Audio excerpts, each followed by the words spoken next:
કેમ છો વિદ્યાર્થી મિત્રો?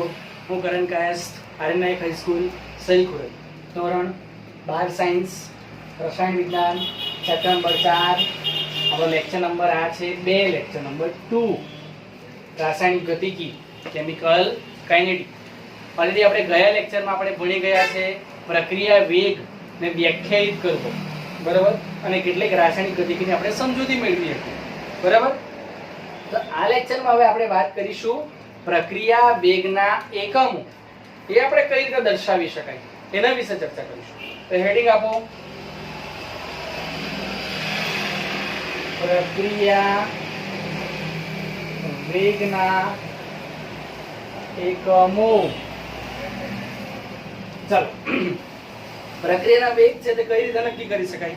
તો આપણને ખબર છે સાંદ્રતા અને સમય સાથે એ પ્રક્રિયા વેગને તો દર્શાવવું હોય આપણે, પ્રક્રિયા વેગ ખાસ ધ્યાન આપજો. તો શેના વડે દર્શાવાય? તો સાંદ્રતા પર સમય, સાંદ્રતા પ્રતિ સમયને આપણે આધારે પ્રક્રિયા વેગને દર્શાવી શકીએ. ચાલો, તો સાંદ્રતાનો એકમ કયો છે? આપણે પહેલા બંનેનો એકમ લખી દઈએ. સાંદ્રતાનો એકમ યાદ કરો કયો છે? મોલ પર લીટર. સાંદ્રતાનો એકમ શું છે? મોલ પર લીટર, બરાબર. ચાલો, અને સમયનો એકમ તો ખબર છે, સેકન્ડ. સમય શેમાં માપીએ આપણે? સેકન્ડમાં. સાંદ્રતા શેમાં માપીએ? તો મોલ પર લીટરમાં. ચાલો, તો આને કોમ્બિનેશન કરીએ. તો પ્રક્રિયા વેગ, પ્રક્રિયા વેગનો એકમ સાંદ્રતાના સંદર્ભમાં કેવો હશે? તો જો સાંદ્રતાના સંદર્ભમાં હોય તો mall into litre inverse into second inverse. જો ડાયરેક્ટલી લખીએ આપણે, તમને સોલ્વ કરીને જ બતાવું. ચાલો, તો સાંદ્રતા પછી સાંદ્રતાનો સમય છે મોલ પર લીટર ના છેદમાં આપણે શું છે? સેકન્ડ. આ છેદમાં જવાનું એટલે આપણને શું મળશે? Mall into litre inverse into second inverse. આ પ્રક્રિયાનો વેગ થઈ ગયો, સાંદ્રતાના વેગનો એકમ થઈ ગયો. વેગનો એકમ કોના સંદર્ભમાં? તો સાંદ્રતાના સંદર્ભમાં. શું મળે આપણને? તો mall into litre inverse into second inverse.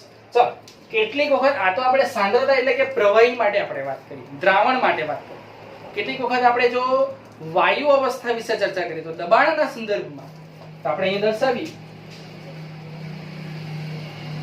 પ્રક્રિયા વેગનો એકમ દબાણના સંદર્ભમાં. તો દબાણ માટે તો આપણને ખબર છે કે દબાણ એનો એકમ છે એટમોસ્ફિયર, એટીએમ. એટીએમ એટલે શું કહેવાય? એટમોસ્ફિયર. કોના સંદર્ભમાં આપણે જોવાના છે? દબાણના સંદર્ભમાં. તો પ્રક્રિયા વેગનો એકમ દબાણના સંદર્ભમાં જોઈએ તો એટમોસ્ફિયર. અને સમય તો આપણને ખબર છે, એટલે આપણે કેવી રીતે દર્શાવી શકાય? તો એને દર્શાવી શકાય કે દબાણના છેદમાં સમય. તો આપણે શું લખી શકાય? એટમોસ્ફિયરના છેદમાં second. So we can write here atmosphere into second inverse. આ એક એકમ થઈ ગયો આપણી પાસે પ્રક્રિયા વેગનો એકમ. સમજ પડે છે? તો જો આપણે પ્રક્રિયા વેગના એકમને આપણે કઈ રીતે દર્શાવી શકાય? હવે ડાયરેક્ટલી જો આપણે લખીએ તો પ્રક્રિયા વેગના એકમ, તો એક છે આપણી પાસે કયો છે? સાંદ્રતા વાળો. તો આપણે અહીં લખીએ સાંદ્રતા ના સંદર્ભમાં લખીએ તો કયો? પહેલો જે છે તે આપણો આર્યો mole into litre inverse into second inverse. ચાલો, અને બીજો દબાણના સંદર્ભમાં લખીએ તો આપણે 2 નંબર આપે તો એટમોસ્ફિયર ઇન્ટુ સેકન્ડ ઇન્વર્સ. સમજાવ્યું છે કઈ રીતે આવે છે? દબાણના સંદર્ભમાં વાત કરીએ તો દબાણના છેદમાં સમય, અને સાંદ્રતાની વાત કરીએ તો સાંદ્રતાના છેદમાં સમય. મોટે ભાગે આપણે સાંદ્રતાને લઈને વાત કરવાના છે. ક્લિયર થાય છે વસ્તુ આ? ચાલો, તો આ એક નંબર તમારો થઈ ગયો અને આ થઈ ગયો તમારો 2 નંબર. ક્લિયર? તે આપણે અહીં દર્શાવી દીધું છે. ચાલો, અને હવે ડાયરેક્ટ આપણે સૂત્ર પર લખી દઈએ કે ત્વરિત વેગ અને આપણો જે એવરેજ હતો, આર એવરેજ, એના માટેના સૂત્ર શોધા તે પાછા યાદ કરી દેવું. આર એવરેજ સરેરાશ વેગ પ્રક્રિયક માટે તો કેટલો હતો આપણી પાસે તો માઈનસ ડેલ્ટા આર સાંદ્રતામાં ના છેદમાં ડેલ્ટા ટી આર એવરેજ પછી આર એવરેજ સરેરાશ વેગ કોના માટે તો નિપજ માટે તો પ્લસ ડેલ્ટા પી ના છેદમાં ડેલ્ટા ટી. ચલો આ સરેરાશ વેગ તમને આર એવરેજ મળી ગયો. સમજ પડે છે? યાદ રાખવાના છે આ સૂત્ર, એટલે હું વારંવાર દર્શાવું છું. ક્લિયર? ચાલો હવે આ એક આ બે હવે આપણે આર ઇન્સ્ટન્ટ લખીએ. આર ઇન્સ્ટન્ટ એટલે કે ત્વરિત વેગ કોના માટે તો પ્રક્રિયક માટે કેટલા છે આપણી પાસે આર ઇન્સ્ટન્ટ તો minus D R by DT બરાબર. અને બીજું છે આર ઇન્સ્ટન્ટ કોણ ત્વરિત વેગ નિપજ માટે. બહુ સિમ્પલ છે, આપણે લખી જ ગયા છે પણ હું તમને એક જ પેજ પર તમને મળી જાય એ માટે અહીં લખું છું plus DP by DT. Plus કેમ દર્શાવીએ તો વધારો થાય નિપજમાં અને માઈનસ કેમ તો પ્રક્રિયકમાં ઘટાડો થાય.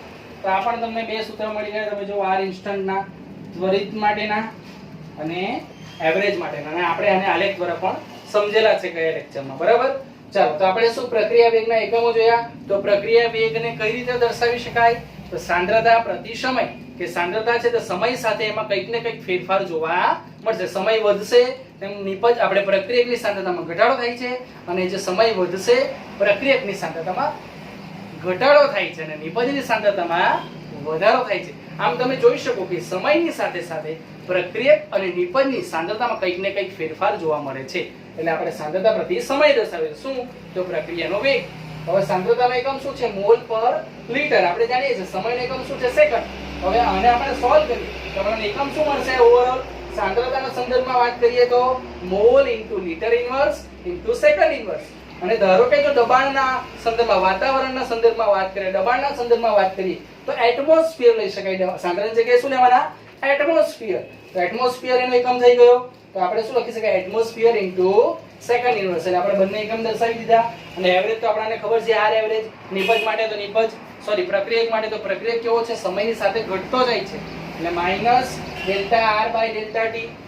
અને એવરેજ છે તે પ્રક્રિયકની છે અને નિપજની છે તો નિપજ માટે પ્લસ ડેલ્ટા પી ના છેદમાં ડેલ્ટા ટી. કારણ કે નિપજ છે તો વધવાની પ્રક્રિયક ઘટવાનો. એ આર ઇન્સ્ટન્ટ ત્વરિત વેગ માઈનસ પીઆર બાય ડીટી પ્રક્રિયક માટે અને નિપજ માટે છે plus DP by DT. Clear?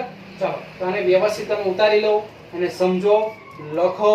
બરાબર? ત્યાર પછી આ પ્રક્રિયા વેગને કઈ રીતે દર્શાવવાના એક પ્રક્રિયા પરથી એને આપણે સમજીશું. બરાબર? તમે વ્યવસ્થિત લખી લો અને સમજી લો અને વ્યવસ્થિત યાદ કરો એટલે આપણે એને આગળ જઈએ. ઓકે?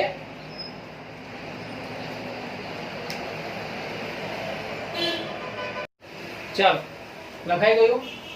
આગળ જઈએ હવે આપણે કે જે પ્રક્રિયા વેગ છે એને કઈ રીતે દર્શાવી શકાય કે કોઈ એક પર્ટિક્યુલર તમને પ્રક્રિયા આપી છે એ પ્રક્રિયાનો પ્રક્રિયા વેગ કઈ રીતે દર્શાવી શકાય એ તમને પૂછી શકાય. શોર્ટ ક્વેશ્ચનમાં પૂછવું હોય તો પૂછી શકાય. આપણે પ્રક્રિયા વેગની ચર્ચા કરી ગયા કે શેના પર આધાર રાખે છે.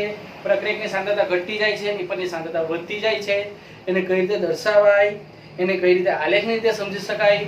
ત્વરિત વેગ જોઈ ગયા. બરાબર? તો હવે એ પ્રક્રિયા વેગ છે આપણે રિએક્શનમાં એને કઈ રીતે દર્શાવી શકાય એને સંજ્ઞા સ્વરૂપે આપણે કઈ રીતે દર્શાવી શકાય તે જોઈએ. તો આ પર્ટિક્યુલર એક રિએક્શન લખી છે. બરાબર? Hg + Cl2 it gives HgCl2 mercury chloride. બરાબર? તો એનો પ્રક્રિયા વેગ તો કઈ રીતે દર્શાવી શકાય તો જોજો માઈનસ ડેલ્ટા Hg ના છેદમાં ડેલ્ટા ટી. આના વિશે Hg વિશે આપણે લઈશું. આપણો પહેલો પ્રક્રિયા ઘટવાનો is equal to minus delta Cl2 ના છેદમાં ડેલ્ટા ટી. ચાલો બંને ઘટ્યા બંને પ્રક્રિયા ઘટવાના. ઓકે હવે અહીંયા આવશે આપણો જે નિપજ is equal to delta HgCl2 ના છેદમાં ડેલ્ટા ટી. અને તમે અહીંયા પ્લસ દર્શાવી દો તો તમને વધારે ખ્યાલ આવે કે પ્લસ અહીંયા ઇઝ ઇક્વલ ટુ છે આપણે અહીંયા શું છે બરાબર પ્લસ ડેલ્ટા HgCl2 ના છેદમાં ડેલ્ટા ટી. જો હવે પ્રક્રિયા વેગ આપણે કઈ રીતે દર્શાવો રિએક્શનનો બહુ જ સરળ છે એકદમ સિમ્પલ રીતે. જો Hg અને Cl2 આપણા પ્રક્રિયકો છે તો પ્રક્રિયકોની સાંદ્રતામાં શું થવાનો ઘટાડો થવાનો અને નિપજની સાંદ્રતામાં વધારો થવાનો. તો આપણે કઈ રીતે દર્શાવીએ છીએ નેગેટિવ દ્વારા એને ઘટાડો દર્શાવીએ છીએ અને પોઝિટિવ દ્વારા વધારો દર્શાવીએ છીએ. ક્લિયર થાય છે? તો આ રીતે દર્શાવી શકાય. ચાલો હજુ વધારે ક્લેરિફાઈ કરીએ. એક બીજી રિએક્શન તમને આપી છે અહીંયા તમે જોઈ શકો કે 2HI it gives H2 I2 બરાબર HI ની રિએક્શન આપી છે. તો હવે એમાં આપણે જોઈએ કે પ્રક્રિયા વેગ કઈ રીતે લખી શકાય. એટલે તમે પણ મારી સાથે લખો પ્રક્રિયા વેગ. એક કામ કરો વિડિયો સ્ટોપ કરી દો જાતે લખો અને પછી જરાક વાર મેં વિડિયો સ્ટાર્ટ કરો એટલે તમે ચેક કરો કે તમે સાચું લખ્યું છે કે ખોટું લખ્યું છે. સમજ પડે છે શું કહેવા માંગુ છું? ચાલ તો પ્રક્રિયા વેગ તો આપણે કઈ રીતે લખી શકાય માઈનસ. હવે જો આ રીતે તમને જ્યારે તત્વયુગ્મિતિક ગુણાંક આપ્યા હોય તો આપણે એને છેદમાં લખવાના હોય છે માઈનસ 1/2 ડેલ્ટા HI ના છેદમાં ડેલ્ટા ટી. આ રીતે જે પણ તત્વયુગ્મિતિક ગુણાંક આપ્યો હોય માઈનસમાં આપણે એને નીચે લખવાનો હોય પ્રક્રિયક માટે. અને જો અહીંયા તો કોઈ એક જ છે એટલે આપણે એને દર્શાવતા નથી. ચાલો આ થઈ ગયું. ચલો પ્રક્રિયા કમ્પ્લીટ થઈ ગયું તમારે. બહુ સિમ્પલ છે. અહીંયા માત્ર એક તત્વયુગ્મિતિક ગુણાંક 2 આપ્યો છે આપણે એને છેદમાં દર્શાવવાનો છે જ્યારે આપણે પ્રક્રિયા વેગ દર્શાવીએ છીએ ત્યારે બરાબર. ચાલો ઇઝ ઇક્વલ ટુ અહીંયા H2 છે અહીંયા કોઈ તત્વયુગ્મિતિક ગુણાંક નથી એટલે આપણે શું કરીશું ડેલ્ટા H2 પ્લસ આગળ દર્શાવી દેવાનો પ્લસ ડેલ્ટા H2 ના છેદમાં ડેલ્ટા ટી. ક્લિયર? ચાલ ઇઝ ઇક્વલ ટુ પ્લસ હજુ નિપજ છે આપણી પાસે ડેલ્ટા I2 ના છેદમાં ડેલ્ટા ટી. સાંદ્રતામાં દર્શાવવાનું બધું ખાસ છે ધ્યાન રાખવાનું કે અહીંયા જો HI ની સાંદ્રતા અહીંયા છે H2 ની સાંદ્રતા અને આ છે I2 ની સાંદ્રતા. જો H2 ની સાંદ્રતા અને I2 ની સાંદ્રતા વધે છે તમે જોઈ શકો બંને પ્લસ અને HI ની સાંદ્રતા ઘટે છે. કેમ? તો HI એ આપણો પ્રક્રિયક છે અને H2 I2 એ આપણા નિપજ છે. ક્લિયર થાય છે વસ્તુ? ચાલો તમે જે કરેલું હતું પ્રક્રિયા વેગ લખેલો સાચો પડ્યો? ક્લિયર થયો? Okay very good. ચાલો એક બીજું એક્ઝામ્પલ લઈ લઈએ તો વધારે ક્લિયર થાય હજુ. આપણી પાસે રિએક્શન શું છે જો 5Br +BrO3 +6H+. જો તમને ન વંચાય એટલે હું પાછો બોલું છું બરાબર. it gives 3Br2 aqueous +3H2O liquid. પાછું રિપીટ કરો જો ન સાંભળ્યું હોય તો ને ચેક કરો. ચાલો હવે આનો પ્રક્રિયા વેગ લખીએ આપણે. આ પ્રક્રિયાનો પ્રક્રિયા વેગ. ચાલો હવે તમે વિડિયો સ્ટોપ કરો પાછા લખો અને પછી વિડિયો સ્ટાર્ટ કરીને જો. ચાલો તો શું થાય પ્રક્રિયા વેગ આનો પ્રક્રિયા વેગ. હવે જો આપણો તત્વયુગ્મિતિક ગુણાંક અને પ્રક્રિયકનો છે એટલે માઈનસમાં અને છેદમાં એટલે -1/5 ડેલ્ટા Br માઈનસ ના છેદમાં ડેલ્ટા ટી. ચાલો આટલું ક્લિયર થઈ ગયું. એક પ્રક્રિયક લખાયો બરાબર. આપણે કમ્પેરીઝન કરીએ એટલે ઇઝ ઇક્વલ ટુ દર્શાવી. હવે અહીંયા તો કોઈ તત્વયુગ્મિતિક ગુણાંક નથી પણ ઓછા ડેલ્ટા BrO3 માઈનસ ના છેદમાં ડેલ્ટા ટી. બરાબર. ચાલો હજુ એક છે આપણી પાસે પ્રક્રિયક ઇઝ ઇક્વલ ટુ માઈનસ આપણે અહીંયા દર્શાવીએ અહીંથી દર્શાવશું તમે જોજો અહીંયા જગ્યા ઓછી છે એટલે અહીંયા દર્શાવું છું ઇઝ ઇક્વલ ટુ શું છે માઈનસ. હવે તત્વયુગ્મિતિક ગુણાંક આપ્યો છે 6 એટલે 1/6 ડેલ્ટા H+ ની સાંદ્રતાના છેદમાં ડેલ્ટા ટી. ક્લિયર? ચાલો તો આ પ્રક્રિયક વિશે કમ્પ્લીટ થઈ ગયું તમે જોઈ શકો છો.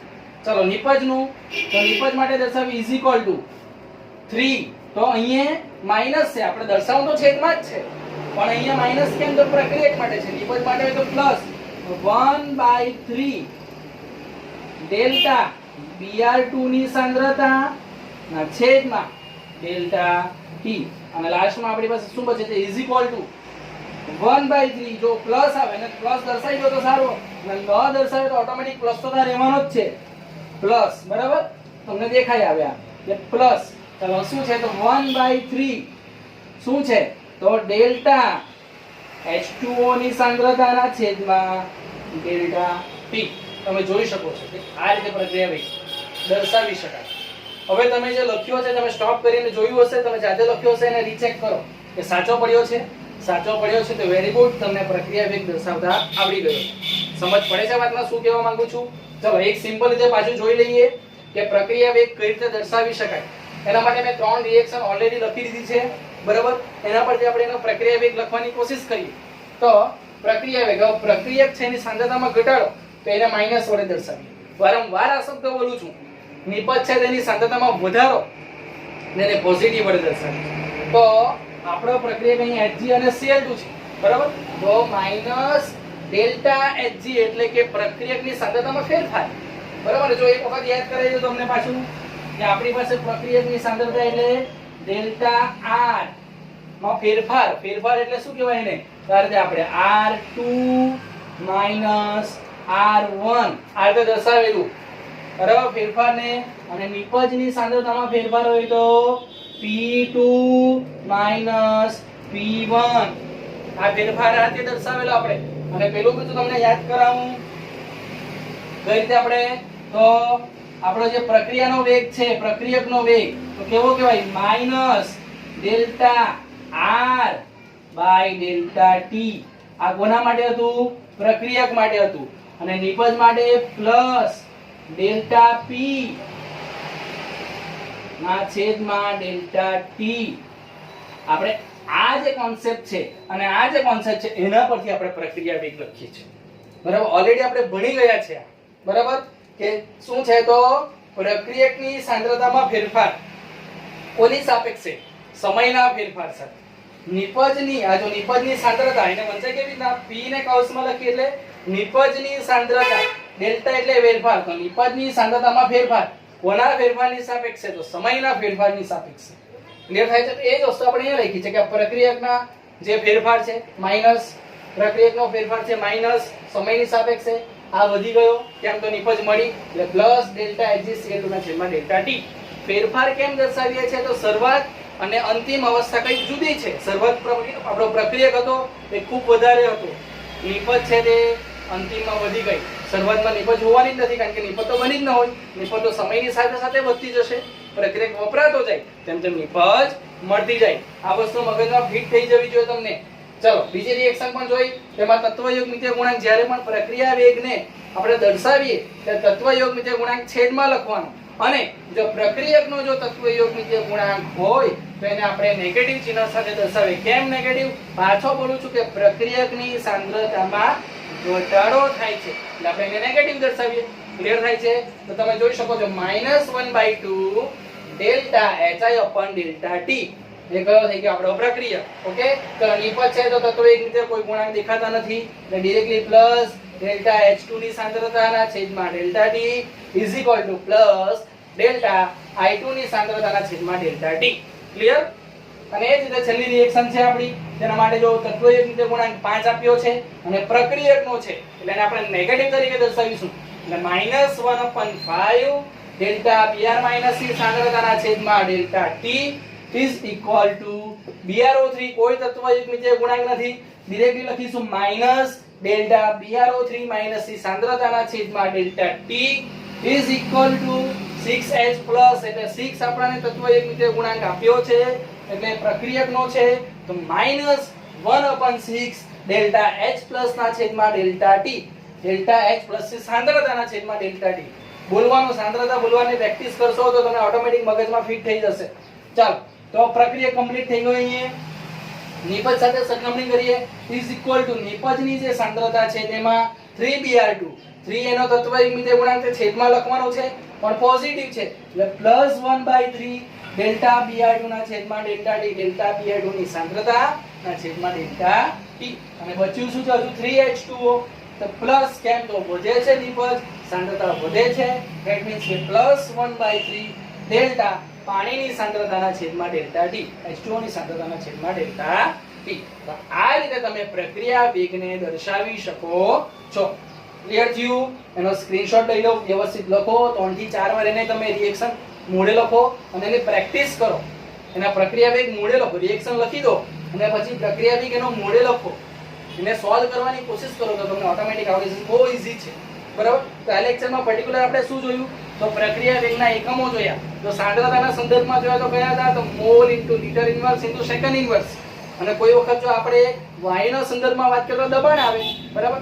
દબાણ આવે તો દબાણનો એકમ શું છે? વાતાવરણના સંદર્ભમાં એટમોસ્ફિયર. તો આપણે એનો એકમ શું લખી શકાય? તો atmosphere into second inverse. Clear થાય છે? અને પછી એના પછી મેં તમને આર એવરેજ અને આર ઇન્સ્ટન્ટ ના સૂત્ર પણ લખી આપ્યા છે. જો આર એવરેજ નું યાદ કરો, મેં બોલું છું R average is equal to પ્રક્રિયક માટે જોઈએ તો માઈનસ ડેલ્ટા આર ના છેદમાં, એટલે આર ની સાંદ્રતાના છેદમાં ડેલ્ટા ટી, બરાબર. અને જો આર એવરેજ ઓફ નિપજ તો minus delta P, sorry plus, નિપજ તો વધે ને, પ્લસ ડેલ્ટા પી ના છેદમાં ડેલ્ટા ટી. સમજ પડે છે? આ વસ્તુ છે આપણે આ એવરેજ. અને ઇન્સ્ટન્ટ માટે યાદ કરો, ઇન્સ્ટન્ટ માટે જો પ્રક્રિયક હોય તો માઈનસ ડી આર ની સાંદ્રતાના છેદમાં ડીટી, અને જો પ્રક્રિયા નિપજ હોય તો તમારી પાસે માઈનસ ડી પી ના છેદમાં ડીટી. ક્લિયર થાય છે? એટલે તમને જો દર્શાવવું હોય તો એ પણ દર્શાવી દઈએ આપણે અહીંયા કે જો આપણો આ આર એવરેજ અને આર ઇન્સ્ટન્ટ જો લખવું હોય તો minus D R by DT, કોના માટે? પ્રક્રિયક માટે, રિએક્ટન્ટ, બરાબર. અને પ્લસ ડીપી બાય ડીટી. આ વારંવાર લખું છું અને તમે જેટલું લખશો એટલું તમને આ ચેપ્ટર ક્લિયર થશે. બહુ ઈઝી ચેપ્ટર છે, બરાબર. શાંતિથી વિડિયો જો અને વારંવાર લખાણની પ્રેક્ટિસ કરો તો તમને ઓટોમેટિક આ બધું સોલ્વ થઈ જશે. સમજ પડે છે? ચલો, અને વ્યવસ્થિત વાંચો, આ લેક્ચર વ્યવસ્થિત જોવો, ત્યારબાદ હવે આપણે આગળ જઈશું. Thank you.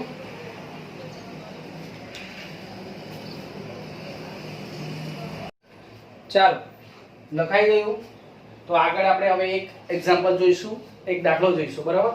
એ દાખલાથી આપણે જે પ્રક્રિયા વેગ વિશે જે સમજૂતી મેળવી છે, બરાબર, એ તમને કોન્સેપ્ટ ક્લિયર થઈ જશે કે જે આર એવરેજ શું છે, બરાબર. આર એવરેજ પરથી આપણે એને કઈ રીતે દાખલામાં એનો ઉપયોગ કરી શકાય, જે પ્રક્રિયા વેગ આપણે દર્શાવ્યું છે જે પ્રક્રિયા પરથી, તે પણ તમને ક્લિયર થઈ જશે કે એ કઈ રીતે એનો યુઝ કરી શકાય. એટલે આ દાખલો ઇમ્પોર્ટન્ટ છે, એના જોડે તમને મોટે ભાગના કોન્સેપ્ટ જે આપણે સમજાવ્યા છે એ ક્લિયર થઈ જાય. એટલે તમારે જે લેક્ચર નંબર 1 અને આગળનો જે આપણો વિડિયો છે કોઈ સ્કીપ કરવાનો નથી. મને ખબર છે ઘણા લોકો સ્કીપ કરે છે, પણ તમે આગળનો વિડિયો નહીં જોશો તો તમને ખબર નહીં પડે, બરાબર. એટલે આખો વિડિયો વ્યવસ્થિત જોવો તો તમને આ દાખલો ખબર પડશે, બરાબર. ચાલો, તો કોયડો 4.2 તમારા એનસીઈઆરટી નો છે, 4.2, બરાબર. જોઈએ, રકમ વાંચીએ. CCl4 માં N2O5 નું કાર્બન ટેટ્રાક્લોરાઇડ છે, જેમાં N2O5 નું 318 કેલ્વિન તાપમાને વિઘટન થાય છે. અને વિઘટન દ્રાવણમાં N2O5 ની સાંદ્રતા કઈ ચેન્જ થાય, એટલે કે એને નિયંત્રણ કરીને અભ્યાસ કરવામાં આવે છે. એટલે આમાં તમે જોઈ શકો છો રિએક્શન N2O5 માંથી NO2 અને O2. એટલે N2O5 શું છે? આપણો પ્રક્રિયક છે. એટલે એની સાંદ્રતામાં કંઈક ને કંઈક ફેરફાર થવાનો. કેવો ફેરફાર થવાનો? તો પ્રક્રિયકની સાંદ્રતામાં ઘટાડો થાય છે.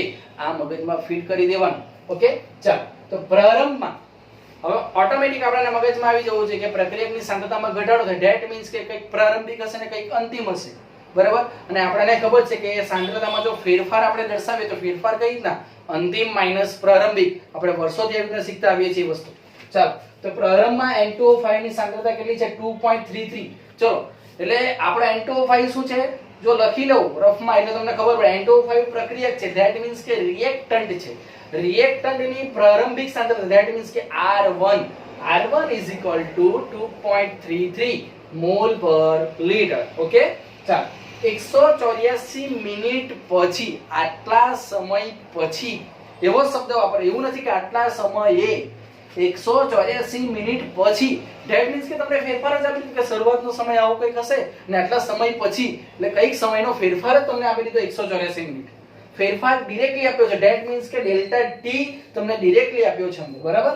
અને એ ઘટીને સાંદ્રતા કેટલી થાય છે? 2.08. જો અહીંયા તમને એક કોન્સેપ્ટ પર ક્લિયર થાય કે શરૂઆતમાં 2.33 હતું અને એ ઘટીને 2.08 થયું. ધેટ મીન્સ કે પ્રક્રિયકની સાંદ્રતામાં ઘટાડો છે, ઓબ્વિયસલી, કારણ કે નિપજ બનવાની શરૂઆત થઈ ગઈ તો પ્રક્રિયક વપરાવાનો એટલે એની સાંદ્રતા ઘટવાની.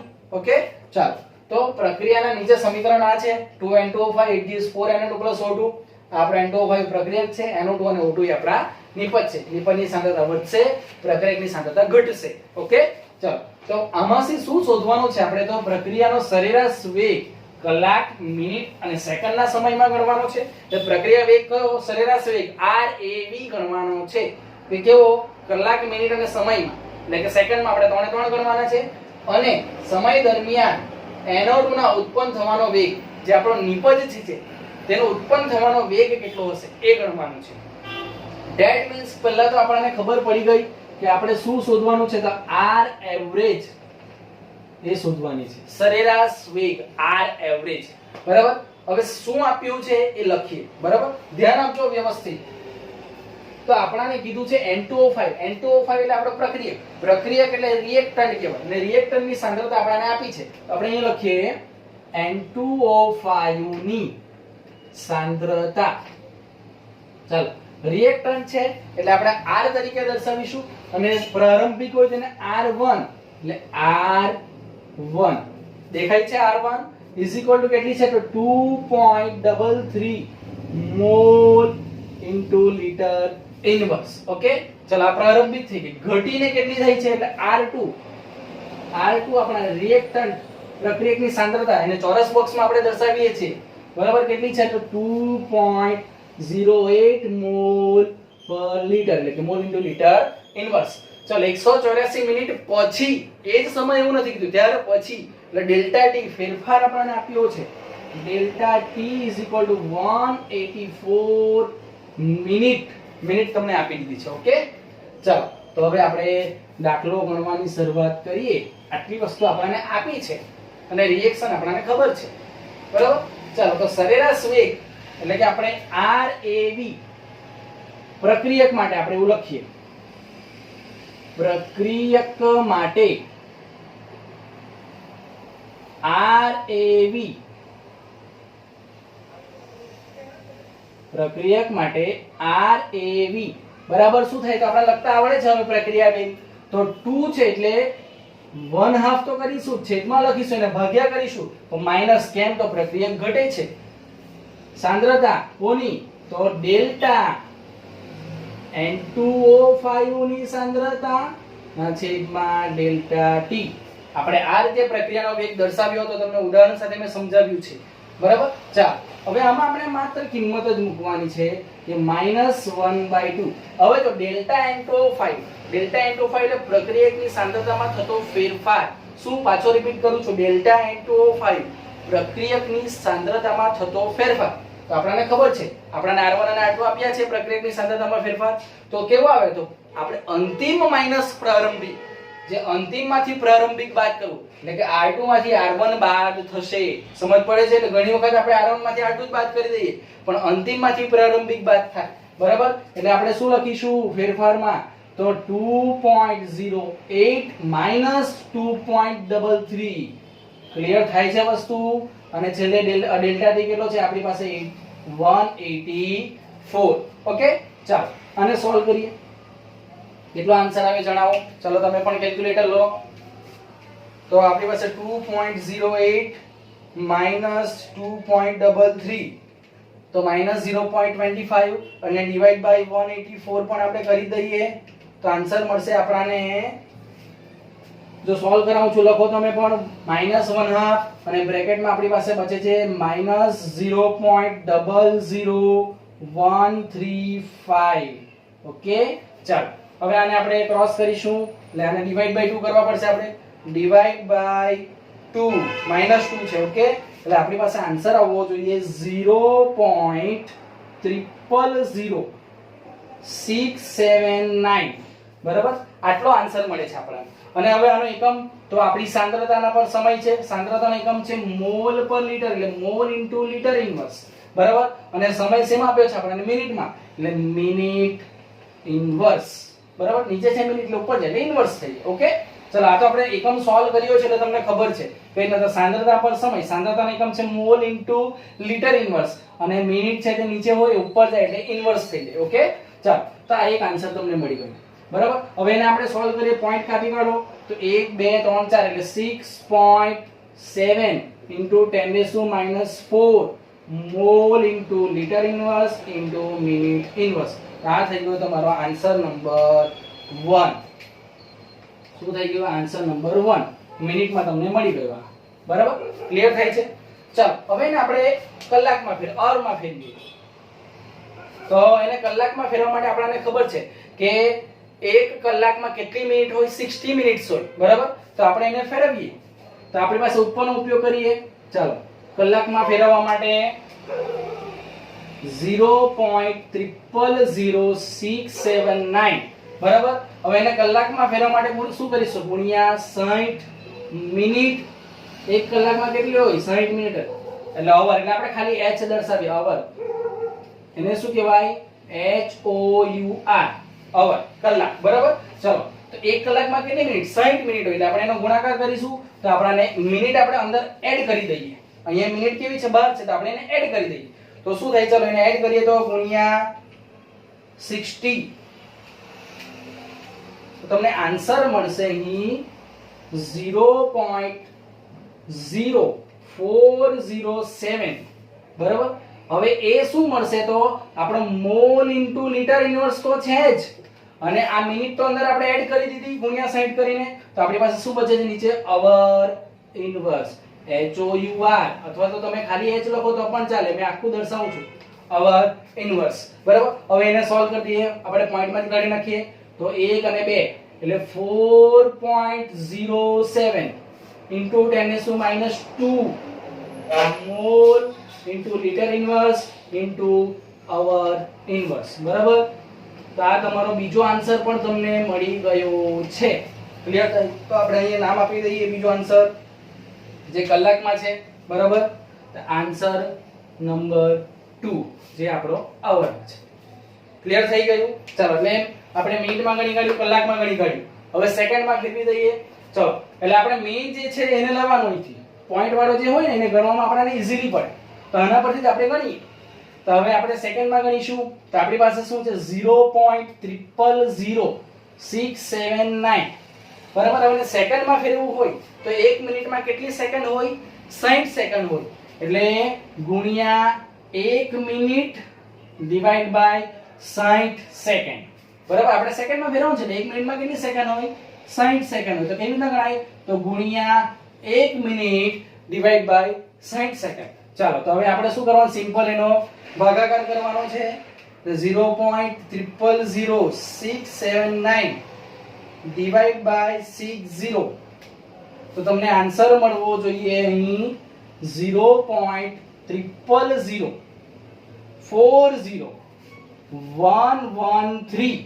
ઓકે ચલો આટલો આન્સર મળે. હવે એકમ કરો તો મોલ ઇન્ટુ લીટર ઇન્વર્સ તો ખરો જ આ 1 મિનિટ આપણે મોલ ઇન્ટુ લીટર ઇન્વર્સ તો ખરો જ આ 1 મિનિટ અંદર એડ કરી દીધી આપણે અને સેકન્ડ ઇન્વર્સ આપણે ડિવાઇડ કર્યું એટલે આપણે કેટલું આવશે અહીંયા સેકન્ડ ઇન્વર્સ આ સેકન્ડ આ મિનિટ આપણે એડ કરી દીધી બરાબર સેકન્ડમાં ફેરવ્યું છે આપણે.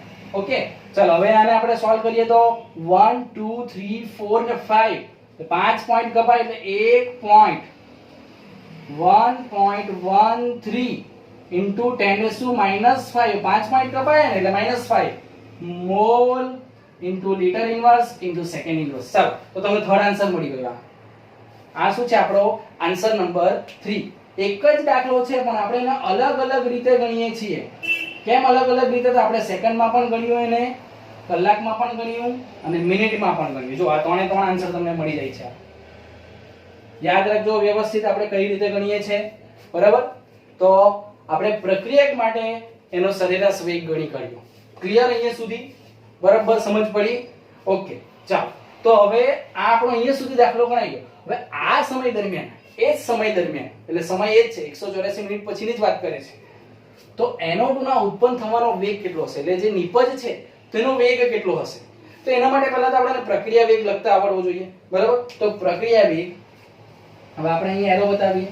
હવે પ્રક્રિયા વેગ જો આપણે લખીએ તો પ્રક્રિયકનો છે તે -1 બાય આપણે પહેલા નિપજની જ વાત કરીએ પર્ટિક્યુલર નિપજનું શોધવાનું છે ને તો નિપજ કેટલો છે તો 1/4 પ્લસ આવશે કારણ કે નિપજ મળે છે ડેલ્ટા NO2 ની સાંદ્રતા ના છેદમાં delta T is equal two શું આપણી પાસે પ્રક્રિયક તો છે જ આપણો કેટલો છે તો -1/2 કેટલો છે -1/2 ડેલ્ટા N2O5 ની સાંદ્રતાના છેદમાં ડેલ્ટા ટી. ક્લિયર થાય છે વસ્તુ? ચાલો હવે તમે જોજો, ખાસ જોવાનું છે કે +1/4 ડેલ્ટા NO2 ની સાંદ્રતાના છેદમાં ડેલ્ટા ટી. હવે આ જે વસ્તુ છે, આ જે આખો પ્રક્રિયકનો વેગ છે આપણે શોધી કાઢ્યો છે. આ રહ્યો આપણે મિનિટમાં શોધી કાઢેલો છે. તો આપણે પોઈન્ટમાં એને દર્શાવતો કેટલો છે આપણી પાસે? તો તમે જોઈ શકો છો કે 0. આખાનો આન્સર આપણી પાસે છે 0.0000679. કેટલા છે? તો mall into litre inverse into minute inverse. આપણને આ જ સમય માટે કીધું છે એટલે મિનિટ ઇન્વર્સમાં દર્શાવે. બહુ જ સિમ્પલ. માટે જો હવે તમને માટે આપણાને નિપજનો વેગ જે NO2 નો ઉત્પન્ન થવાનો વેગ કેટલો છે? તો માટે એનો આપણે ડાયરેક્ટ લખીએ. માટે NO2 ના ઉત્પન્ન થવાનો વેગ તો ડેલ્ટા NO2 ની સાંદ્રતાના છેદમાં ડેલ્ટા ટી બરાબર કેટલા થશે? આ ઉપર જવાનું એટલે કેટલા થાય? તો 0.000679 ગુણ્યા 4 બરાબર. ચાલો એને સોલ્વ કરો. શું છે? તો 0. કેટલા છે? 0.000679 બરાબર ઇન્ટુ 4. તો આન્સર આવવો જોઈએ તમારો 0.00271. અને એને આપણે સોલ્વ કરીએ તો આપણી પાસે કેટલા આવે? તો 1 2 અને 3 એટલે 2.71 ઇન્ટુ 10⁻³ અને એકમ કયો? Mall into litre inverse into minute inverse. અને આ શું છે? તો આપણો નિપજ ઉત્પન્ન થવાનો જે વેગ છે, NO2 ઉત્પન્ન થવાનો જે વેગ છે એ આપણને આ મળી જાય છે. સમજ પડે છે? એટલે આ આપણો મેઈન આન્સર નંબર જે મેઈન હતો 2 એ છે. અહીંયા આપણે ઉપર આપ્યું છે, સોરી અહીંયા આન્સર નંબર આપણો જે આ 2 છે એ, અને અહીંયા આપણે છે તે આ પ્રક્રિયક માટે આપણે આ 1 એ ગણી કાઢ્યું છે. ક્લિયર થાય છે વસ્તુ? એ શું ગણ્યું આપણે, કઈ રીતે ગણ્યું? આ તો આપણે બહુ સિમ્પલ આપણે શોધી જ કાઢ્યો તો પ્રક્રિયકનો વેગ, એટલે એના પરથી આપણે ડાયરેક્ટલી શોધી કાઢ્યું. તો સમજ પડે છે? આ રીતે આપણે સાંદ્રતામાં જે ફેરફાર થાય છે પ્રક્રિયકની નિપજની, અને કઈ રીતે એનો આર એવરેજ સરેરાશ વેગ ગણી શકાય. બહુ સિમ્પલ. આટલે સુધીનો જ દાખલો હતો પણ આપણે એને કલાકમાં ફેરવ્યું અને એને સેકન્ડમાં ફેરવ્યું એટલે થોડો લાંબો થયો. અને પછી આપણે એનો નિપજ જે આપણો NO2 નો જે વેગ હતો ઉત્પન્ન થવાનો એ આપણે ગણી કાઢ્યું. સિમ્પલ છે, ખબર પડે છે. એનો સ્ક્રીનશોટ લઈ લો વ્યવસ્થિત. 2 થી 3 વખત રિપીટ કરો આ દાખલાને.